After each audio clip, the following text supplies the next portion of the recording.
আর কিছুক্ষণের মধ্যেই শুরু হতে চলেছে এই বছরের সবথেকে বড় এবং বিরলতম চন্দ্রগ্রহণ।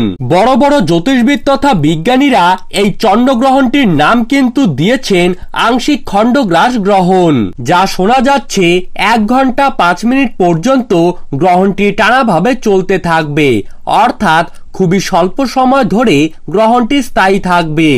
অল্প সময়ের জন্য গ্রহণটি হলেও গ্রহণটির প্রভাব থাকবে অনেকটাই বেশি, অর্থাৎ অত্যন্ত প্রভাবশালী এবং শক্তিশালী হতে চলেছে।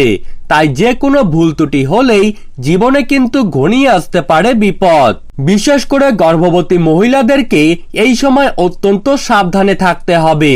তো আমি আজকে আপনাদেরকে জানিয়ে দেব বাংলাদেশ এবং ভারতবর্ষের সঠিক সময় অনুসারে গ্রহণটি কখন শুরু হবে এবং কখন শেষ হবে, কোন কোন জায়গা থেকে গ্রহণটি দেখা যাবে, পাশাপাশি গর্ভবতী মহিলাদেরকে ঠিক কি কি সাবধানতা অবলম্বন করতে হবে, এছাড়াও আপনারা এই সময় কি কি করবেন এবং কি কি করবেন না, বিস্তারিত সকল কিছুই জানতে পারবেন এই ভিডিওটির মাধ্যমে।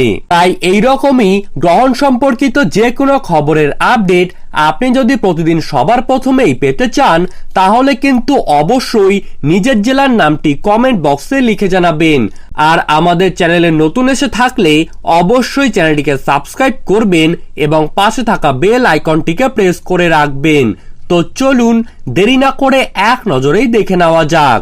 বছরের সবথেকে বড় চন্দ্রগ্রহণটি ভারত মহাসাগর, Antarctica, Australia, America, Brazil, Fiji এবং ইউরোপের কিছু কিছু জায়গা থেকে দেখা যাবে।